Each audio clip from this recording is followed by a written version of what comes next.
Well, as I was saying about El Paso, Texas, I was at Biggs Field in El Paso, Texas, and I had gone there as I graduated from OCS as an aircraft armament officer, armament and chemical officer. Well, when I got to El Paso, to Biggs Field, they didn't need an armament officer, but they needed a gunnery officer. So I became a gunnery officer. And they had a gunnery school there, training aerial gunners. It was a ground training school for aerial gunners, because these kids that came there to be aerial gunners didn't know anything about guns or machine guns or pistols or shotguns or anything else, or lead, how to shoot something that's moving crosswise. So this school had several gun ranges. They had a shotgun range where we had a skeet range, so that they could shoot the birds, the clay pigeons, as they went horizontally, and that taught them that when you shoot something, you don't shoot at it, you shoot ahead of it, because you had to have what they call lead. So the first job I got was to run the shotgun range, the skeet range. So I did that, and in conjunction with the skeet range, there was a .45 pistol range, because at that time the officers were all the flying personnel were armed with .45 caliber pistols, which were really ridiculous, but that's what they were armed with. So I taught how to shoot the .45 pistol, and how to shoot the shotguns, and establish the necessity for lead when you shoot at something moving in a transverse motion. So then I was promoted from that to the machine gun range. And here we had a whole line of machine guns mounted on tripods, and also machine guns in operating turrets, so that the aerial gunners could learn how to operate the turrets, and how to operate the machine guns on the stands, as they would in as a waist gunner in a bomber. So I ran that range for a while, and then I was moved up to be to run the school. The school had all these ranges, and then it had a lot of classrooms, and we had classroom instruction.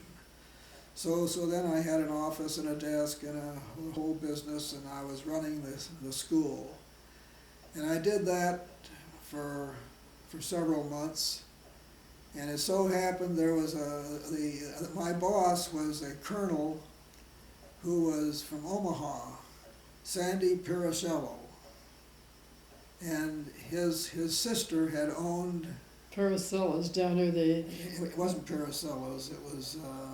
the Italian restaurant right across the street from the Burlington station. Yeah, and we were very good friends of his sister. And he was an attorney in Omaha, although I didn't know him in Omaha. But we established a good friendship, and I kept after him, and I wanted to go overseas. And he told me I was crazy, because he had just come back from overseas, and he didn't like it. Anyhow, I told him I wanted to go, and he said, well, I won't release you. And so I kept after him for several months, and finally he said, okay, I'll let you go. So, and this was in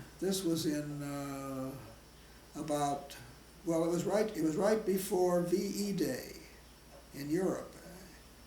So when I got orders to go to Europe, and I went home on leave, and then from home I went to Greensboro, North Carolina, to stage to go over to Europe, to go overseas to Europe, European theater. And while I was in Greensboro, they changed my orders and sent me to Kearns, Utah, to stage to go to the Pacific. So that's what happened, and then from Kearns, Utah, I was there only a few days, and then I went to California, to Camp Stoneman, and we staged to go to the Pacific, and then we boarded a ship, and I was on the ship for 30 days, and we landed in Manila. And I still didn't have any orders. I was just there, and I was in a replacement depot in Manila, living in a tent, and I was there for a while, and then they moved. I got orders to move to Clark Field in the Philippines, which was up north of Manila. And while I was at Clark Field, I got a hold of a Jewish chaplain, because I knew that my cousin Eve Marks from Omaha was a colonel on General Kruger's staff in, I forget the name of the town in the Philippines.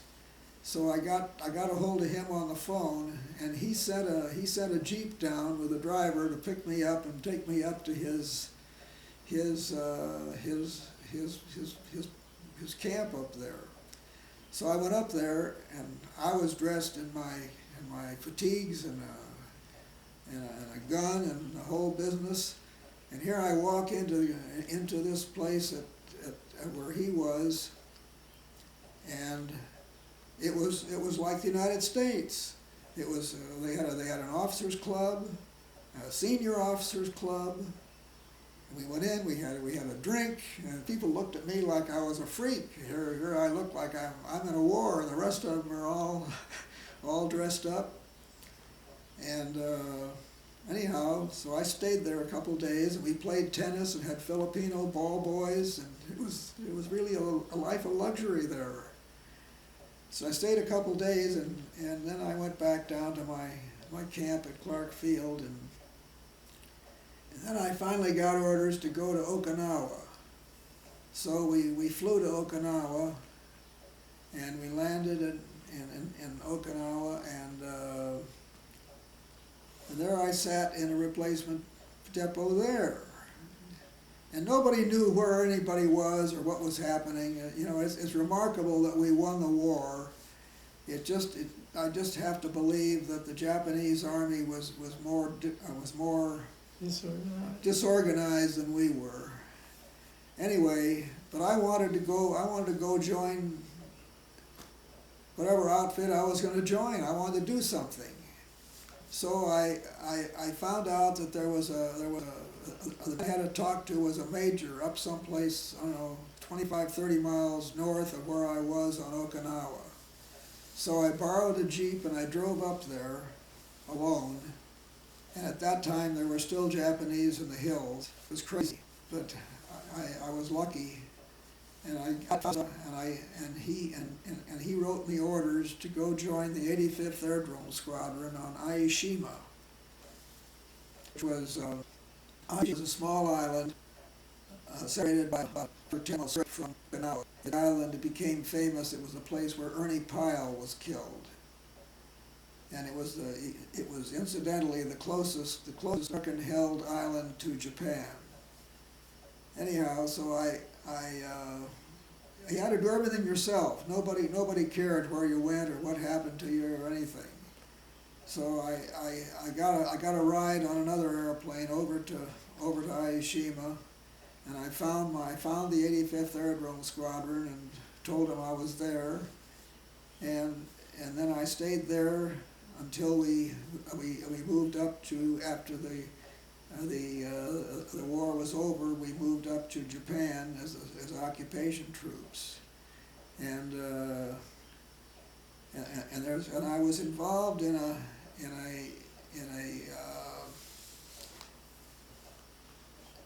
very interesting thing that happened when I was on Aishima, and I wrote a little thing about it. And I entitled it "My Moment in History," because this happened to me while I was on Aishima. And I don't know if you want me to read this or not, but I can't remember the details. But it's essentially what happened. I was as I say, I was an aircraft armament and chemical officer. So one day I was fulfilling my armament capability or responsibilities there. And one day I got a message from the island commander's office that I was to appear at the island commander's office right away. So I went over there. I had no idea what was going on. I walk into this big room, and the room was full of generals and colonels and whoever, and they were all standing around a big table, and they were all waiting for me. I walked in. They had a dispatch from General MacArthur that their chemical officer was supposed to paint 2 white crosses on a designated runway, which happened to be the runway that my squadron was in charge of, and that 2 Japanese Betty airplanes, which were small bombers, which the Japanese stole the plans for from our DC-3 or C-47. It was the same airplane essentially, and these 2 Japanese Bettys would be painted white with green crosses on them. They were to come and land on this designated runway with the two white crosses. And so they told me to go ahead and paint the crosses. They gave me the dimensions. MacArthur's dispatch had the exact dimensions of the crosses, how long, how wide, and everything. So the only reason I can figure out is that they called on me for this delicate task was that I was a chemical officer. Well, I had no idea, and lime is a chemical, I guess.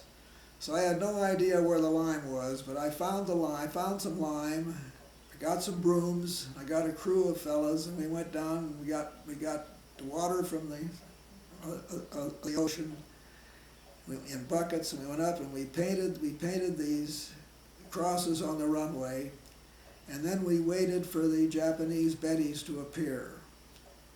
Well, we waited and waited and waited, and they didn't show up.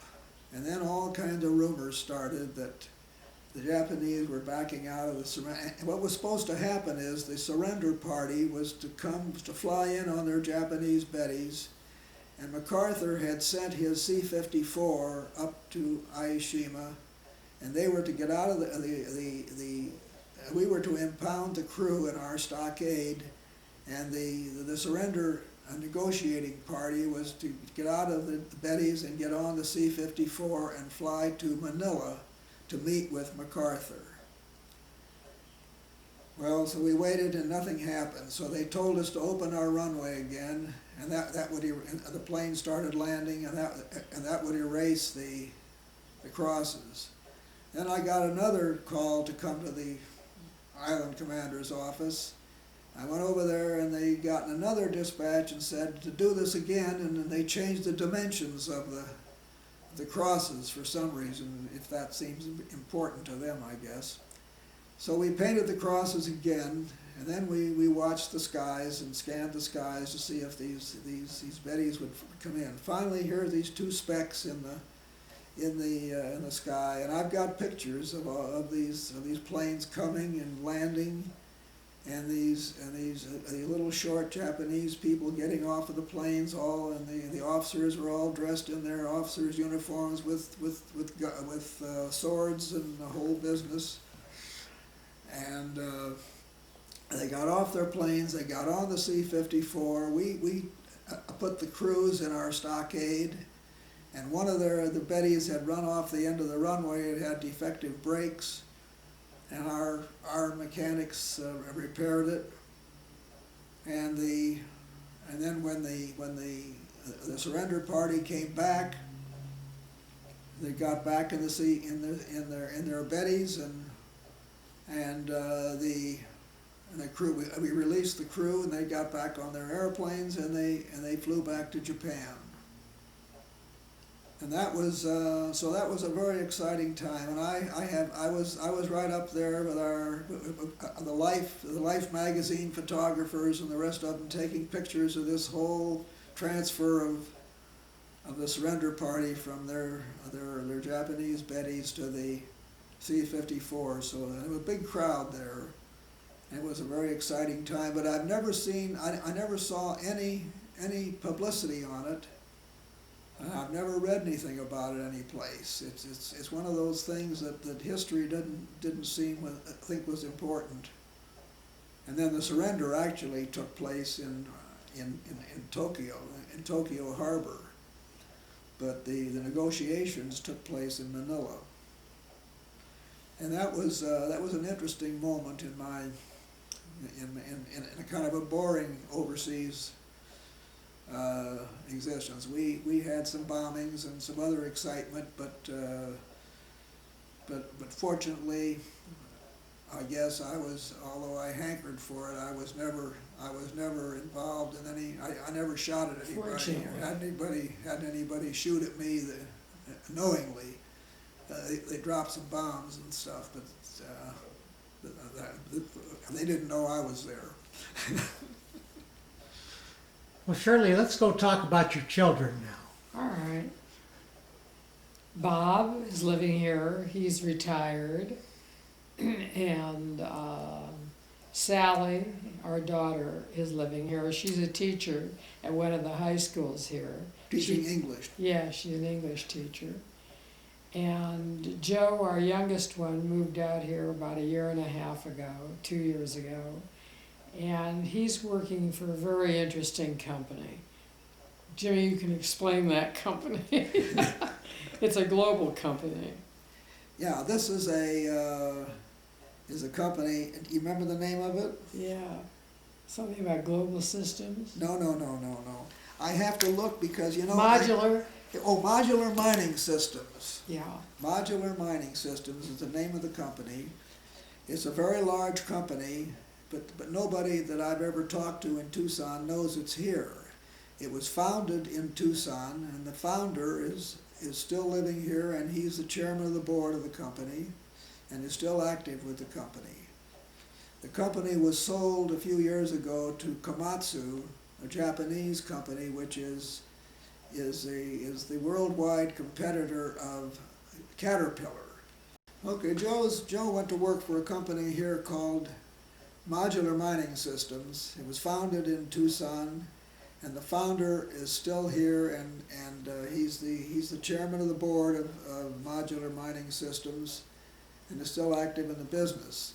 The business was sold to the company was sold to Komatsu, a large Japanese heavy equipment manufacturing company. They're the worldwide competitor, major competitor of Caterpillar in the heavy equipment business, and they manufacture a lot of the heavy equipment that's also used in the mining business.